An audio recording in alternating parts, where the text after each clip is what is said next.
True leadership begins when you unlock the brilliance of the mind and lead with the resonance of the heart. Welcome, everyone. Welcome to Uncaged Leaders. Our episode today is called The Awakening of Manhood, Spiritual Tools for Deeper, Healthier Relationships. I'm Mariquita Solis, Uncaged Heart Coach, and I guide men to step into deep emotional intelligence, break through their inner barriers, and lead with their lives and relationships with a grounded, authentic presence. So today we're going to be talking about how society does a great job of teaching men how to build, achieve, and protect. But so rarely are men given the tools or even the safe space to navigate their inner landscape, decipher their emotions, or connect with a deeper spiritual foundation. So today I'm very honored to welcome a special friend guest today, Al Mango, and we're here together. This usually doesn't happen like this, so this is a new thing. Al is a seasoned spiritual mentor who has spent the last 20 years facilitating life-changing programs at Unity North Atlanta Church. But what makes his perspective so profoundly moving is his own lived truth. At 38 years old, Al experienced a radical spiritual awakening, a total shift that completely rewrote his blueprint, allowing him to walk this earth as a completely transformed man for the last 40 years. So today we're going to be talking about that profound shift, exploring what it really means to cultivate spiritual and emotional intelligence, and how to master this inner space, and how this mastering of it changes everything about how a man relates to his world, his loved ones, and to himself. So welcome, Al. Thanks for sharing this next hour with us. Thank you for having me here. I appreciate it. Well, let us know if you're watching, y'all. And thanks for joining us if you're watching on the replay. And here's YouTube 1970. I just saw YouTube 1970 on the last live stream. So thanks. Yes, we are all plant lovers over here, Mother Earth lovers. Al is dedicated to Mother Earth as well. So yeah, thanks for joining us. Let me make sure everybody can see. So let me start out by asking you, Al, tell me about what it was like for you growing up. Now, when you were a little boy, let's just say under 10, what year was that?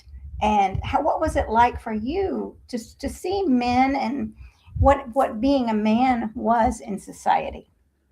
Well, 57, I was 10 years old. So I was mostly in with the neighborhood kids. So I would be playing a lot with the neighborhood kids. And being that I lived in the city, there was always all kinds of role models and all kinds of people around. But my father, well, he was a steel worker and he was a hard worker, but he played hard. So I learned that you work hard, you play hard, and that wasn't always the best for a home life, because sometimes he was there and sometimes he might be out with the guys or whatever he was doing. So I didn't really have a strong father figure when it came to family units. And I had to learn that on my own as I got older. And that was vaguely what I remember. Most of it was he was busy. And men became busy because they got their worth from their work. So he learned that from his father.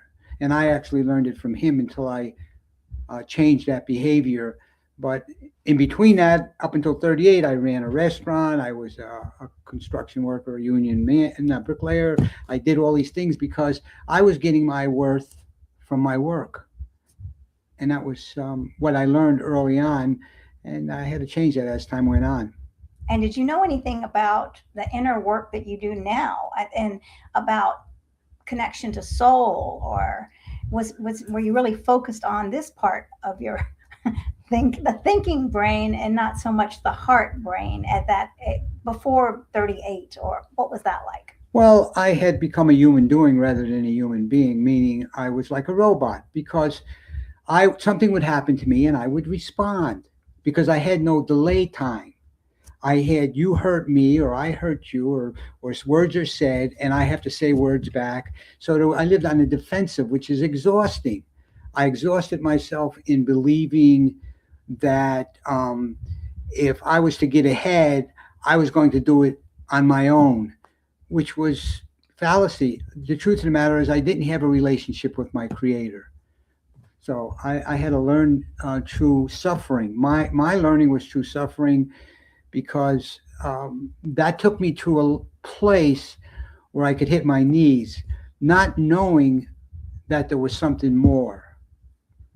Let us know that if y'all can hear or if there's any issues with the sound.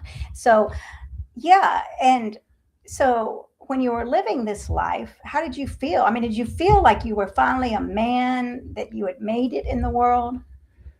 Well, before my spiritual conversion, I was merely a person who was trying to survive. So everything was on survival level. If there was the littlest thing could become a crisis because I had no quiet mind. I had a repetitive mind. And in that process, you're always looking for the next problem to solve. So I had a very good relationship with my ego, and I did not have a relationship with the creator. The ego drove me to the next problem to solve. And when you live life like that, that's exhausting. And when you get exhausted, what do? It's like having a bad night's sleep. You overeat, you overdo everything over because you're tired. There's nothing like a good night's sleep to make us feel rested and taken care of. But when you don't, you make a lot more, I would say, errors. So I was living in error mode, in survival mode. I had nothing in conscious with the divine. I was religious because I was Catholic, and I would go to church actually, I wasn't that religious. I would go to church during holiday. But it was me finding out the difference between spirituality and religion that helped me. Nothing wrong with either one, but one is different than the other. Well, thanks for letting us know, YouTube 1970, that we're loud and clear here. And thanks for joining us, Daniel Broccoli, because I was looking for you the last hour. So we want to hear y'all's insight here. And so we want to talk about, since you really weren't connected with creator or spirit before that time, did you know about emotional intelligence or something called spiritual intelligence at that time? Or what were you really striving for when it came to intelligence? Well, I believe I was very emotional because I probably learned that from my mother. She was a victim, and I picked up the emotions of being a victim. So I had emotions. Was it intelligent? No, I wouldn't say it was intelligent at all. I worked on that after my experience. I would be emotional over things that I would take to a number 10 when they were only needed another 3 or 4 level because I was over emotional. You can be over emotional. Remember, we got different levels here. Emotional, merely human. Emotional, superhuman, which means spiritual. Authentic. When you're authentic, you're in a different place than you are before you cross that barrier. So I was a merely human doing with emotions I learned from my mother, which were survival. So always in survival mode is exhausting, and especially if you call like I grew up and when I was a kid and I had dyslexia, and the schools didn't know about it then. I blame no one. They weren't familiar with it, so I got lost in the shuffle. But the words they would use is he's not learning. He ain't going to learn. He doesn't have the capacity to learn. So as a kid, I was taken in. I wasn't equal. So now I'm internalizing this shame, and that's making me feel less than. So I was living, before I even hit manhood and started a family, I was already living in a basic survival mode. Well, and you talked about something very important here, shame. Y'all let us know if you're watching. So talk about shame and what that did to you as a young boy, if you would. Yeah, shame is a flawed and defective, especially toxic shame. You don't feel different. You seem flawed and defective. So that means you go into a shell, and you're living guarded, and you're not relaxed at all because whatever you may be ashamed of. I mean, there was a time when, and it isn't anymore because I've done a lot more work on myself and even in the academic field. So but at this time when I was 18 or 19 and somebody handed me a joke, and it was a written joke, but the words they were moving around on me. So I laughed at it and made believe that I could read what was on the paper. And that is a way of shaming yourself because you're hiding something that you can't talk about. Which, if I know what I know now, I can talk about it. It doesn't have any power over me. So when there's something you don't know, when there's something that you know that you can't talk about, it might be worth doing some investigation. So then you can heal that, and it doesn't own you. There's an old saying, you're sick as your secrets. So when you look back on your life as my childhood, I don't have very many secrets. And if they do, I want to get rid of them real easy. And I want to trust the people I share it with so they won't use it against me.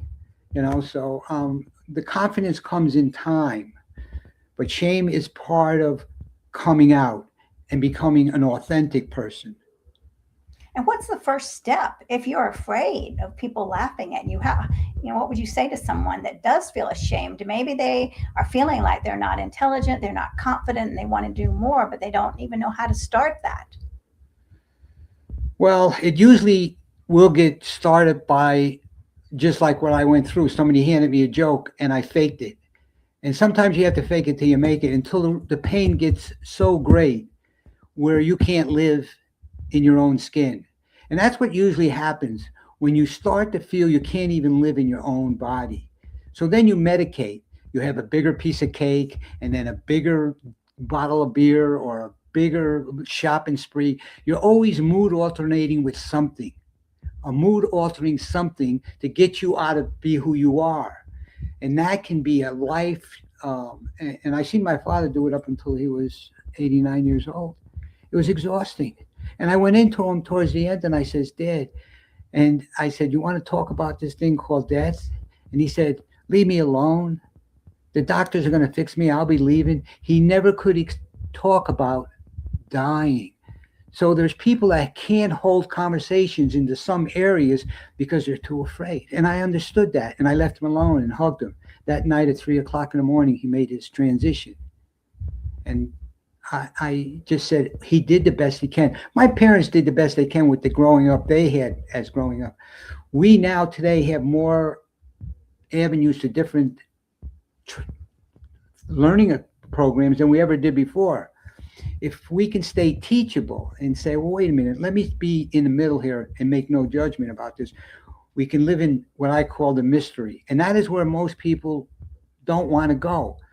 Everything's a mystery. I run a program at church, and sometimes somebody will say to me, I ran the singles for years. I keep bringing in the same guy, and I keep breaking up with the thing. We'll live in the mystery when you meet somebody. Don't define it. Don't put a label on it. Don't say, oh, well, he's my cousin, or he's my best friend, or he's just an acquaintance, or just live in that mystery. It'll come out. Well, people are afraid of that. They want to know right now what is going to be the outcome. We live in this fast-paced society, right? And the mystery, that it seems like so foreign, because right away when we go on, well, when we meet people, we want to put them in a box. So yeah, and now that you've broken out of that and just seeing human beings and being present with them, that's a much greater way of relating. And that kind of talks about, we can go into emotional intelligence. What's the difference between emotional intelligence and IQ? Well, emotional intelligence is quite different than IQ. IQ is basically what we use in education now. Most people are judged by their academic skills, and it's all about academic skills and not social. I see kids in areas where I have dealt with that emotionally they can't read you. They can't identify what you're feeling. You could be annoyed because you're at maybe dinner or you're at lunch at wherever you might be, and they're on their phones. They can't read your body and experience that. Let's have this time for us. We're preoccupied these days. The machines are taking over, so we become less emotional rather than more emotional. We need to get away from the machinery for a while and deal with the human being and be flexible. I've seen on different parts, or had conversations with mother and father, that if they took their kid's phone away, the amount of emotional temperature was at a 10 when he only had to have it away 30 minutes. But they were going to practically jump out the window because they don't have their phone. They're going to miss the next hit. So we are now coming to an addiction with hits that come through the quick satisfaction the mind gets by saying, "Oh, I got to see who this is. Oh, I got to see who this. I got to see who this is." It's a changing world. Yeah, it is a changing world. And what do you, I want to go back to your father. Do you think that he ever felt, I mean, very fulfilled in his soul? I think he did. My father was a very loving guy. He was in this way, he was a helper. If they said, call Al if you have a problem, they say, why? He's willing to help anybody. There was people that would drive by, and if they had a flat tire, he would go over and help them change the flat tire. So he would give. He had no problem with give. He got his satisfaction through somebody else telling him he was good, because he didn't feel good probably inside, like part of us when we're toxic shame. But when we get that identification from the outside, when somebody recognizes you're good, that's why a lot of people who will go and help people a lot farther than they would before they even help themselves usually are dealing with some things that they don't feel worthy of. How can I do good for you but not do good for me at the same time? And that's where examining and reviewing your life and asking yourself deep questions like, what's this all about? I mean, I just helped somebody else financially get ahead, but I'm not ahead yet. You know? Yeah, yeah. So tell us about, all right, let's talk about spiritual intelligence. What is that, spiritual intelligence? Well, the word spiritual means to just be authentic, be your authentic self. And most of us are human doings rather than human beings, and we don't understand what being ourselves is because we're very seldom in ourselves. We're sometimes in what our mother used to want us to be, our fathers used to want to be us, our wife wants us to be, our husband wants us to be. So we have this getting our authentic self, which is not the authentic self, from somebody else. So somebody else is telling me who I am, but that's not who I am because I haven't. And that's where the Carl Jung works come in with Dark Night of the Soul. When you're at a crisis point, you're leaving your old experience for a new experience. And in that experience, you're in trauma, you're in fear, you're in, wow, I'm in the unknown. That's a great place to live for an authentic person. He doesn't want to know. Um, you can't know anyway. Control is an illusion. You can't control anything. So why put that effort into it? Right. Yeah. Well, that control, we don't want to let go of control and be in the mystery also, and that stunts our growth. When I work with a lot of men that are so rigid about controlling everything in their lives that they're missing out on the connections because they're trying to put people into boxes or themselves into a narrow box so they don't take chances. And they're very frustrated because of this cage that they built around themselves that doesn't allow any mystery, and they think that they're in control of their lives, really, when it seems like they're not in control at all. That society has boxed them into that.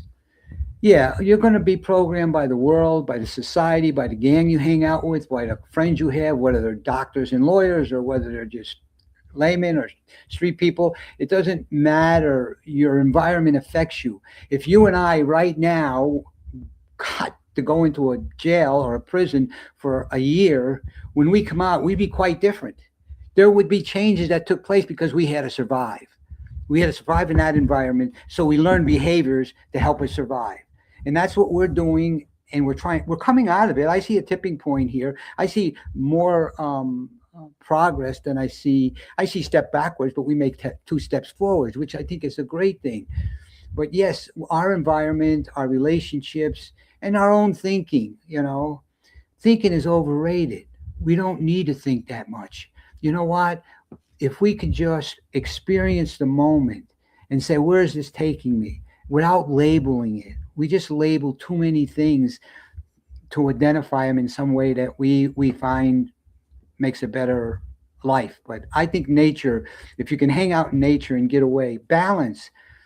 If you go to sleep at 10 o'clock and wake up at 6 o'clock and try that every day for a year, you'll find your life will change in a certain area. It will, because your body likes normality. It likes the same thing the night after night after night. Now that gives you energy. That energy can be used now for what? Maybe meditating a little longer, maybe walking in the forest, maybe doing a little exercise. But if you're not sleeping that well, the first thing you'll do is look for, well, what's in the refrigerator because I want to get some energy. And you find yourself snacking on food you don't even need. But we're always reaching outside ourselves to fix the inside of ourselves, and that's never going to happen. The biggest shift that'll ever happen that I believe that might be worth mentioning is you as an individual only can be receptive to the universe's arms when it reaches out for you. We need to be receptive, and that receptivity is to stay in the mystery. So they send you something. I know that I had opportunities to get in business when I was just a mere human. I took some of them and I failed at some of them. But when the universe sent me something, they were just pretty, really good. It's like doors open where there were no doors. It's when we try to control things that we lose things that we think would have made our lives better. The universe or God knows what's best for us, but we don't want him. We like to do lip service, but we don't want him to be part of our lives. We were supposed to walk with our creator side by side and have this intimate relationship with her. Well, Daniel Broccoli is commenting. He says, sometimes feels like God uses me and I don't realize it until it's begun. Thank you, Lord. Yeah, to sit back and allow the creator spirit to use us is beautiful, right? And here's another comment. Socrates said, he who knows nothing knows all. James says, knock and you will receive. Yes, perfectly said. Well said. Yes, that's so true. Right. Well, so before the spiritual transformation, you were feeling, how were you feeling in your body? And tell us about the transformation. Well, as a human doing, you're constantly trying to soothe something that you can't explain that's inside you. So I was 220 pounds. I'm about 150 now. I was 220 pounds. I was running a restaurant. I was working 7 days a week. It was an Italian restaurant, and the help would change, and I always had to be on. So when you don't know enough to be off, so you always have to be on so from the time I woke up, I became a human doing until the time I got to sleep. If there wasn't sleep, and sometimes I had to medicate myself a little by sleep, by maybe a beer or two, just so I could go to sleep, and it was false sleep because that wasn't solid sleep. So there's a very animalistic lifestyle before you get on a spiritual path. You are an animal, and you are living like an animal, but you really don't know it. Because everybody at church says, what a nice family. I had a big house. I had 2 cars. I had a nice family. It hasn't been, and my wife was lovely. She helped me in a business. Everybody was doing their thing. But you do not realize what a human doing is until you step out. See, when you're in it, it's hard to see. But when you're out, you can say, wow, was I really going through those emotions? Was I really going through that kind of lifestyle that I allowed myself not to be aware, but I was what I was, and then it was crisis that transformed me. It was suffering. That was I had to suffer enough to hit this place in my life where I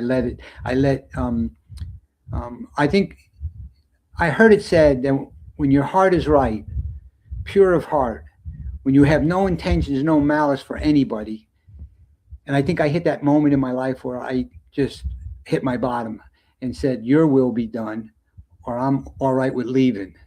And that point, there was a transformation. I surrendered. And when that happened, well, it was like, for me, it was a fortunate thing because it was a physical experience where like somebody put warm oil down me.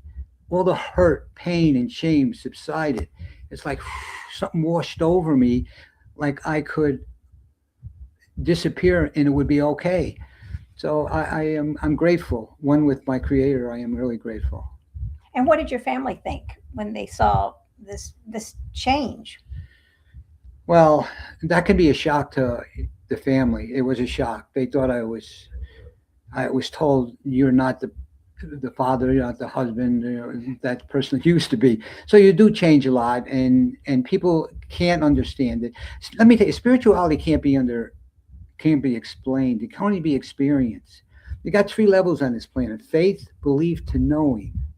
And that knowing is a knowing that is between you and your creator, and you can't explain it to anyone. It's beyond words and form. So I was going through life as one creature, and then I became another creature through my suffering. And then I changed. I sold my business, and other things happened in my personal family life that changed. And fortunately, I've had a great family life, and I have a great wife that an ex-wife that we're close friends, and two great grandchildren and two great kids. They accepted me as time went on when I didn't change. See, change was going to happen while I was in my lower nature. I'd be good one day, not so good another day. This, that. But consistency happens a lot after you're on your spiritual path. Usually, you're the same person you were the day before. That's what I found, that there's less radicalness as closer I move to my creator.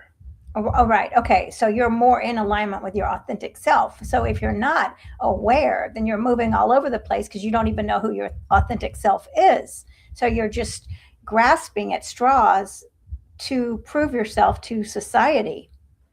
Yeah, and that's kind of living on the edge. It's like holding on to a cliff every day. You don't know if you're going to be, but you're going to be exhausted at the end of the day. What it is to take to be a human being is mostly exhaustion. So if you feel yourself really exhausted every day, and uh, take a look at, do an inventory. Am I comfortable with my life? Most people stay in safety.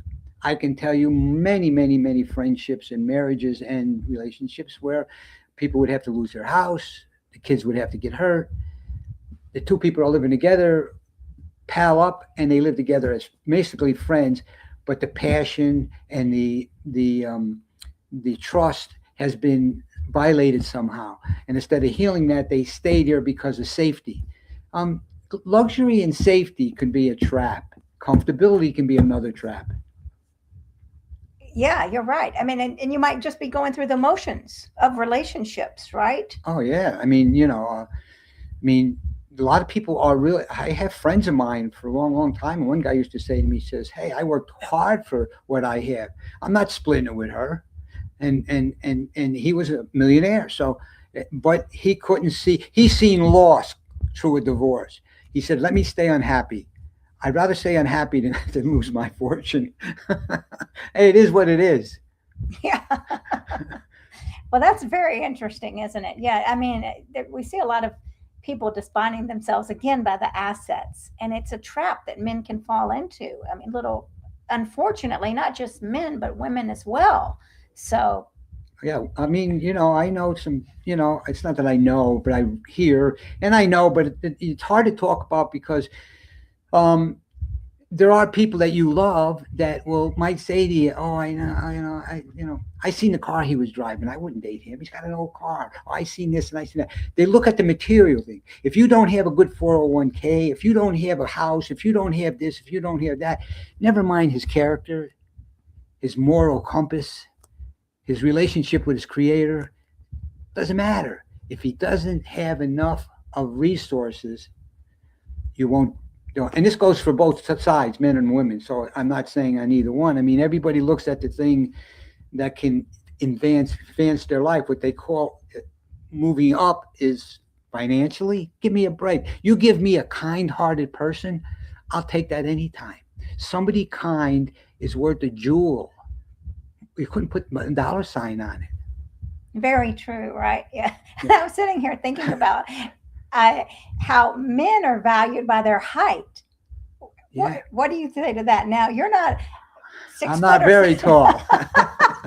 That's why I wear a hat. I'm not very tall. Yeah, there's very physical. We live in a physical world. Magazines, commercials. I mean, you can be. Most people that are going to be drawn to this kind of programming are probably maybe not in that category, but in physical appearance.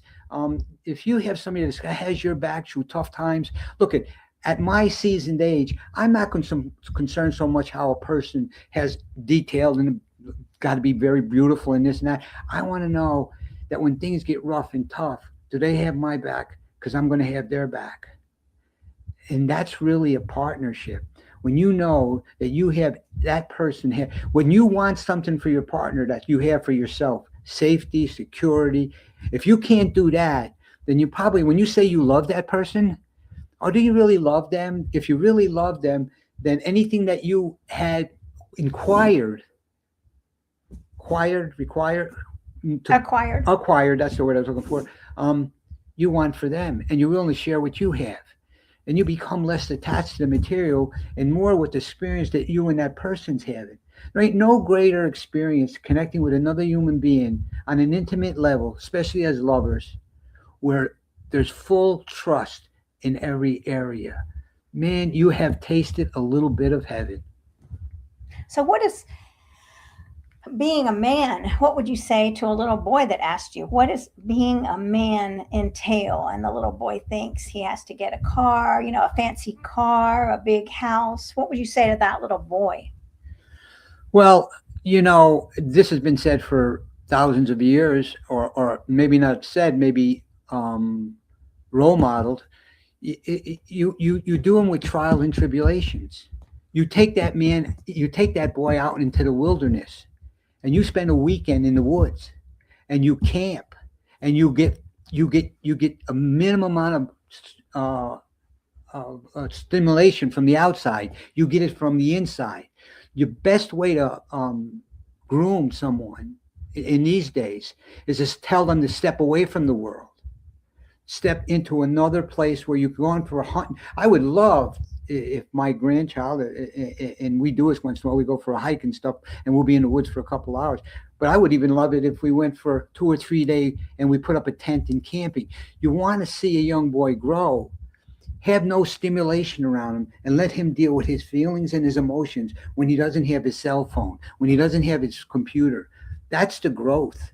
The growth is to learn to be non-attached to what you think you're attached to. What does that mean, non attached? Because sometimes people will say, well, they don't understand what that means. Well, when you're attached to something, and if you usually know that, you'll feel sorrow, you'll feel grief, you'll feel you can't let go of this. When you're on, now this is a higher level of spirituality, from what I understand from the teachers, is that when they're in this place, they're in flow, and they are not attached. If their partner passes away, they feel the grief, but the grief doesn't devastate them. It doesn't put them down to their knees. They know that everything's in order.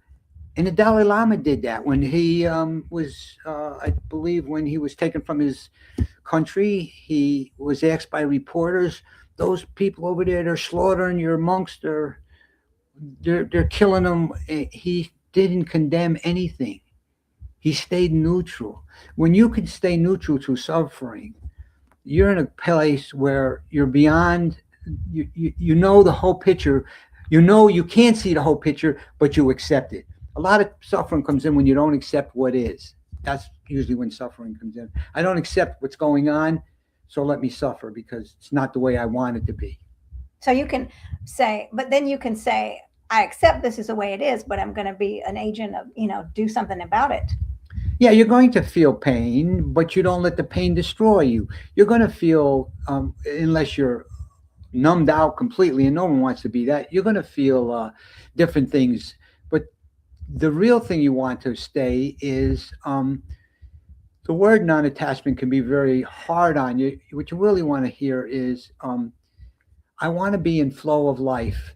And if my father or my partner or even my own life gets threatened, in other words, I get marked with cancer, I can say to myself and breathe into it and say, oh, this is the mystery. I wonder what's after here, or I wonder what this is teaching me. That's the best thing. I wonder what this is going to teach me. And Daniel is saying non attachment is the way of the Jedi. Thank you for that, Daniel. Yes. And so that would go back to death, right? What does what do you think about death? And what so-called death is? Yeah, that is just a transition. You're not your body, you're not your mind. So you're the energy, you're the spirit and the soul that moves it around. It's like a light bulb. If you unscrew a light bulb from its socket, it's, you got the bulb. Most people identify with the bulb, which is their body. They become their body. That's why when the body is starting to make its transition, you see people unfortunately hang on trying to save the body to it because that they believe that that's the only thing they are. Just realize by doing just living life, because life will come up with its own challenges. You don't need to manifest anything. Just show up, and each problem that comes up will help you grow. And when it's time to make your transition, you realize, thank you. And Jesus said when he was on the cross, it is over. I look forward to that transition. To me, it's going to be like another adventure. I'm going on another adventure. This adventure has ended, and this is for eternity. One adventure after another adventure after. You will never die. You'll only transform. You can't destroy energy. You can only change its forms. So get that out of your mind. There's no reason that this evolution of mankind, anyone should be scared of dying because it's not. It's obvious that we're more. One peek inside, and you'll say, "Oh, yeah, I have a body, but I'm not my body. I have a mind, but I'm not my mind." These things drop off, and I move on. It's like clothing. This shirt, your body's like this shirt. Tonight, I'll take it off.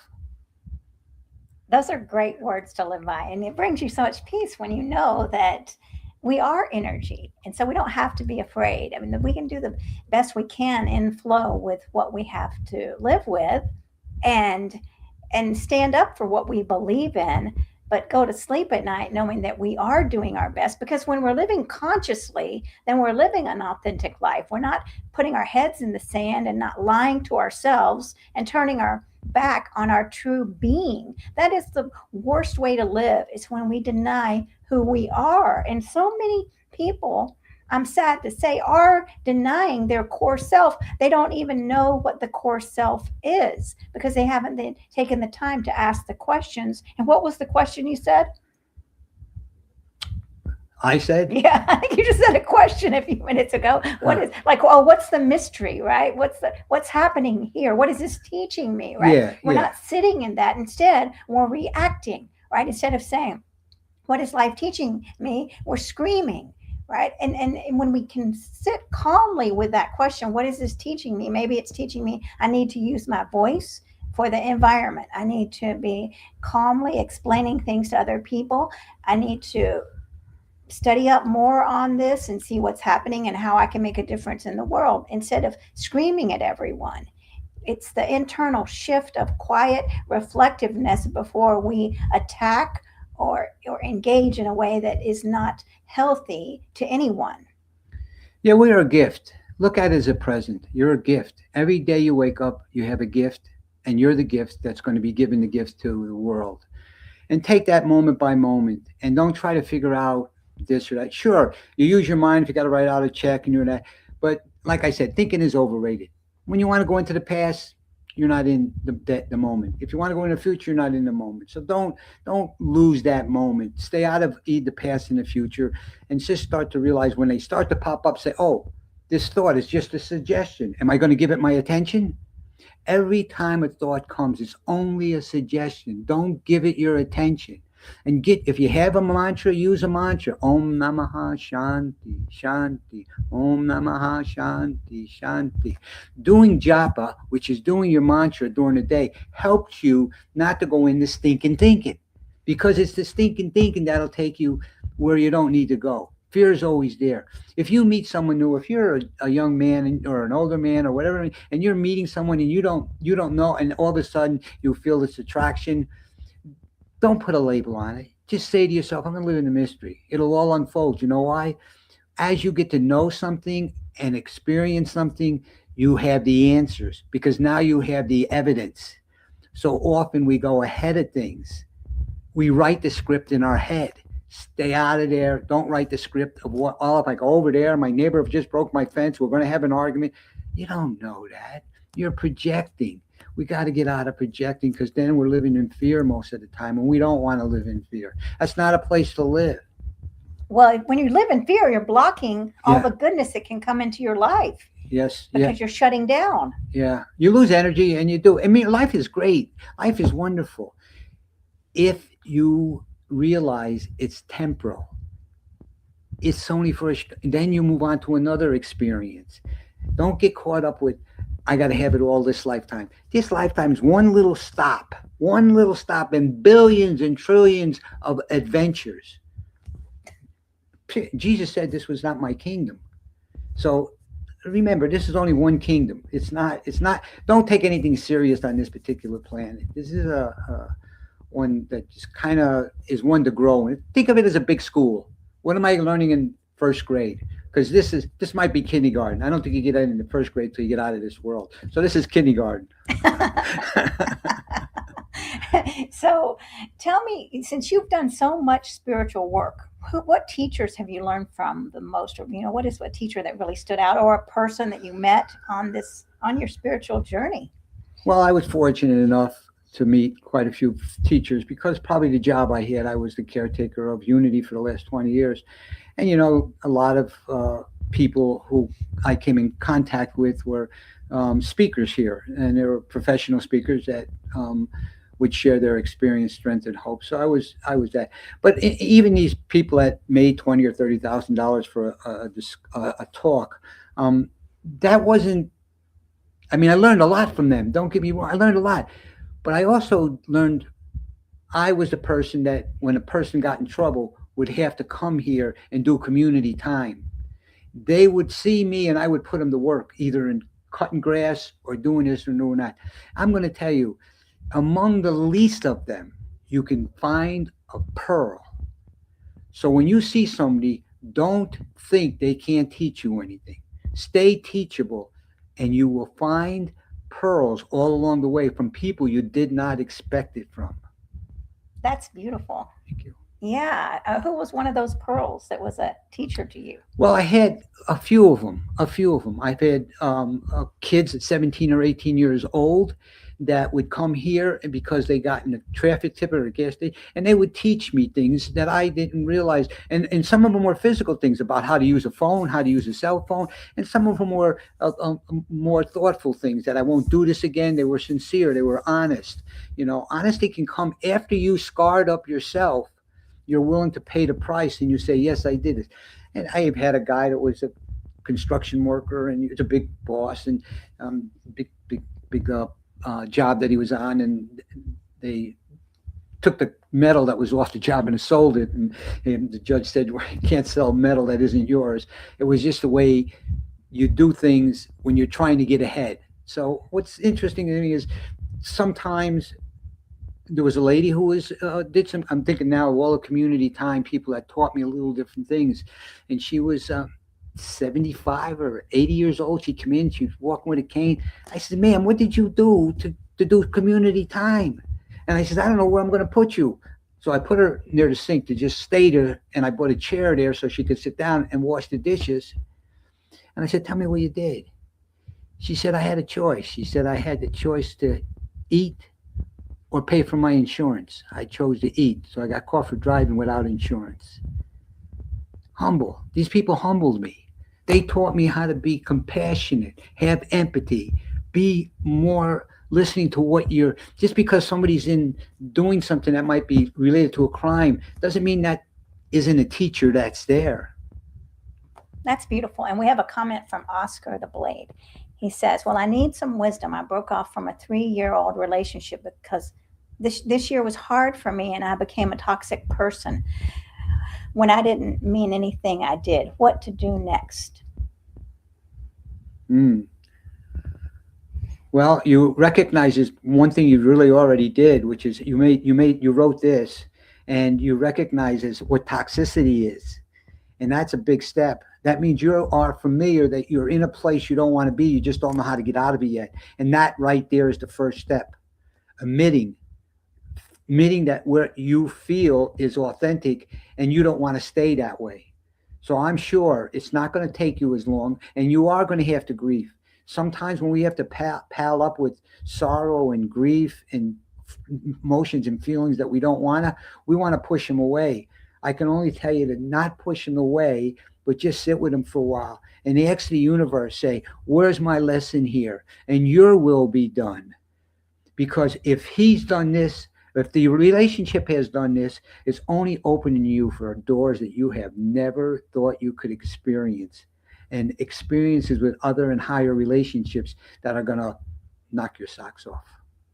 Yeah, the awareness is the first step, and so many people aren't aware. So, I mean, that's the first step. And then the self-compassion, really taking care of yourself. I work with men that don't know how to have that compassion for themselves, or don't know how to acknowledge feelings. So even if you don't know how to acknowledge feelings, just sit with yourself and say, what is it I'm feeling? Oh, I don't know. What do I feel in my body? That's another issue that a lot of men have. They can't recognize what their body's saying to them, but that's okay too.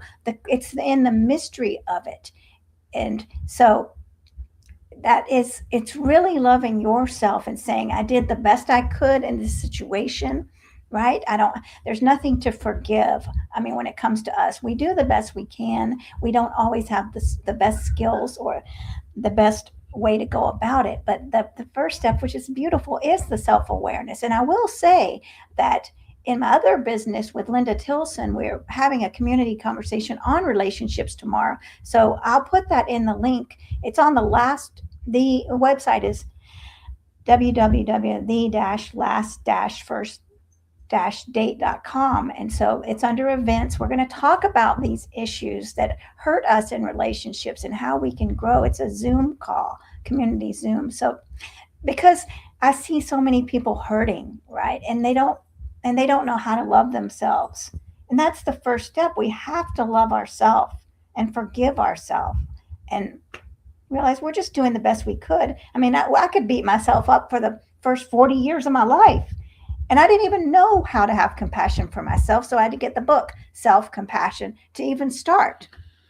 Yeah, when you say self love, loving yourself, to thy own self be true, these are very powerful things. Now, a lot of people can say them. It's a great way of saying that you've done some self help work, but don't say it, show it through your actions. Show it through your actions. When you're in a toxic conversation, move away from it. When you find yourself talking about or gossiping, try to move away from it. Because when you love yourself, you're going to be less critical of other people, because you're at a different level of consciousness and you see that it brings in energy you don't want. So leave it alone. And remember, you live in a mystery. You cannot tell at what time you may have a spiritual conversion or epiphany, because you're in the gentleman in that suffering. This one experience that you're experiencing that is dreadful in a lot of ways when you're in that pain can be a sharp insight to something you never expected. It could be a trap door to an epiphany. So just stay aware. Yeah. And think about what happened in that relationship.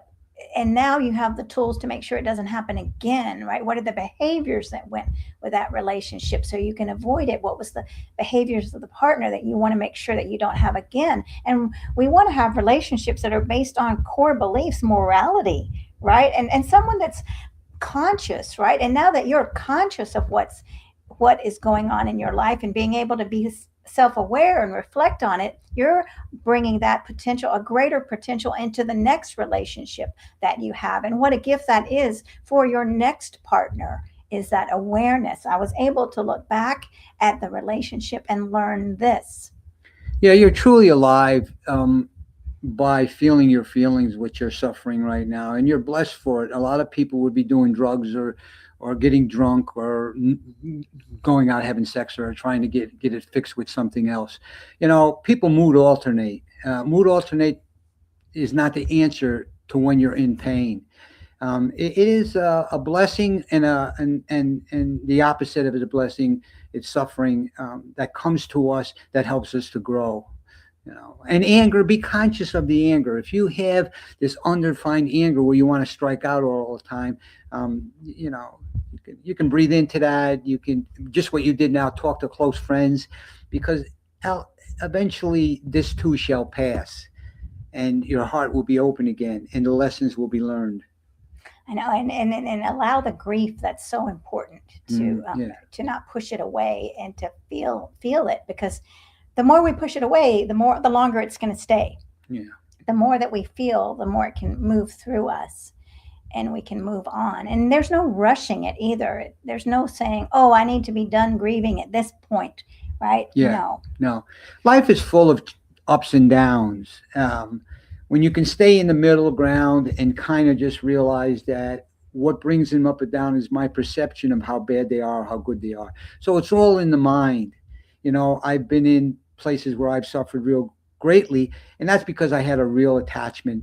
I didn't want this because I've gone through a divorce, and I have other experiences that I had. And I realized that my mind helped me to make more of a challenge than it had to be because I couldn't let it go. And I was chewing on it like a bone, like a dog on a bone, and I let it go. And that is not where you want to be because that creates more suffering. We don't want to add to the world's suffering. The world is suffering enough. Spiritual beings on their spiritual path, staying balanced and moving in a direction where you're healing doesn't add to the world's suffering because collective suffering is out there. Believe me, collective suffering is out there. So don't add to it. I don't want to add to it. Right. And I missed this comment here. Let me see if I can get it back up here. Sure.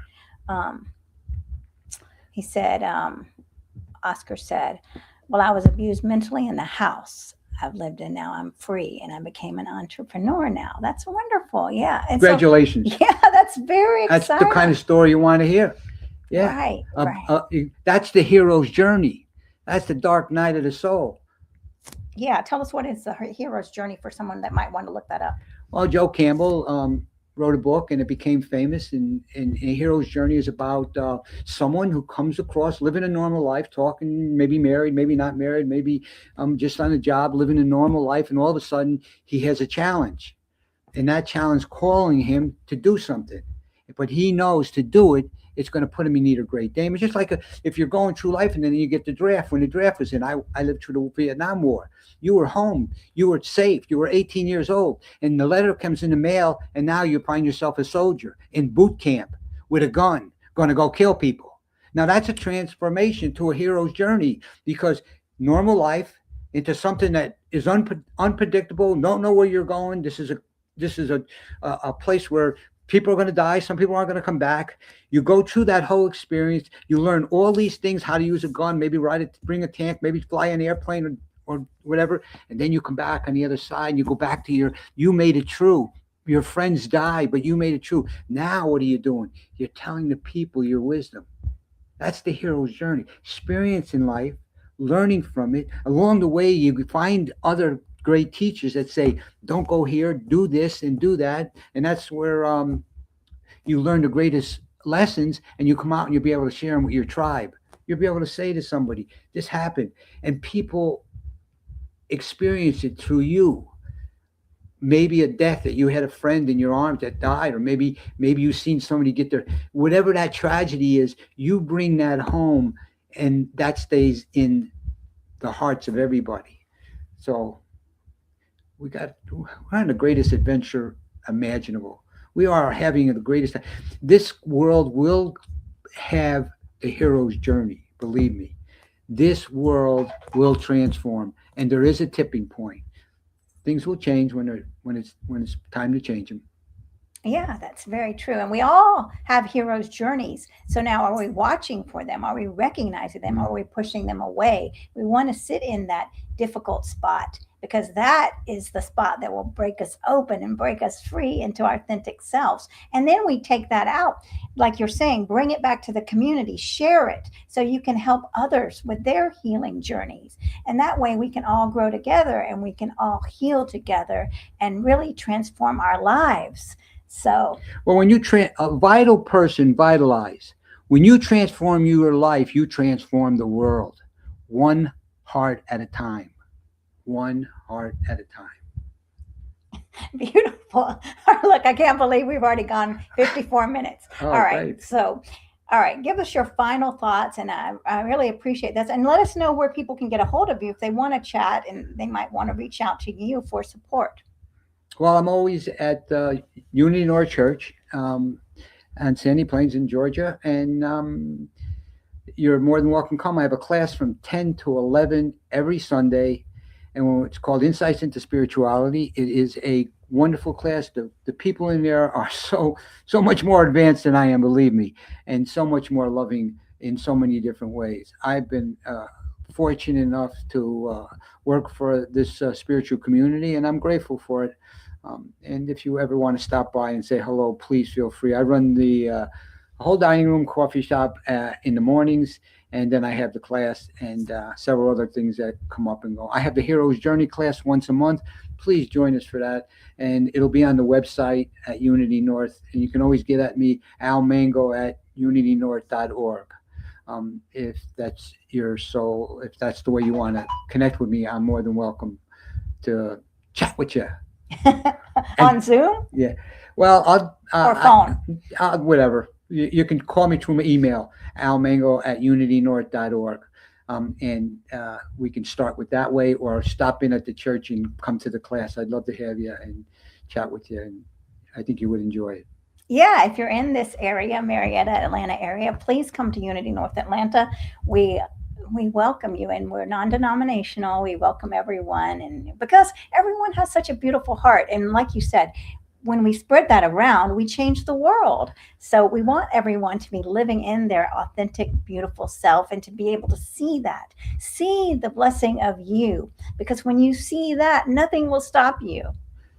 Yeah, we're stronger in numbers. Remember that. Don't be scared, but be conscious when you're dealing with different people, for the simple reason, wisdom, go by your gut. Try to stay out of your head. Your gut will tell you, and your heart will tell you. Your body has a way of knowing what to trust and what not to trust. We have to start trusting ourselves so we can just know how to navigate. We have to be skillful in this world. You have to be skillful.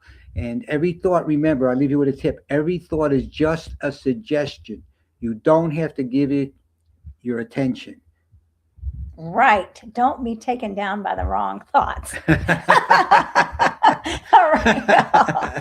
So I really appreciate y'all. And if you're interested, yeah, thank you so much, Al. And these wonderful folks, right? Daniel Broccoli, we got nice to meet you, Al. Thank you for sharing your wisdom here. And then YouTube 1970, that is wonderful. And then we have Oscar the Blade. Thank you for your wisdom and opinions. I needed to hear this. God bless you. Well, God bless you, Oscar. God bless all of you all. And JJ was here. JJ Vegan Knowledge. She's my good friend. She's a light. She's a raw.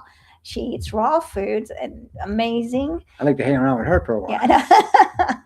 So, yeah. And y'all, if you're a man that's struggling, and I coach men, so if you're interested, the website's on the bottom.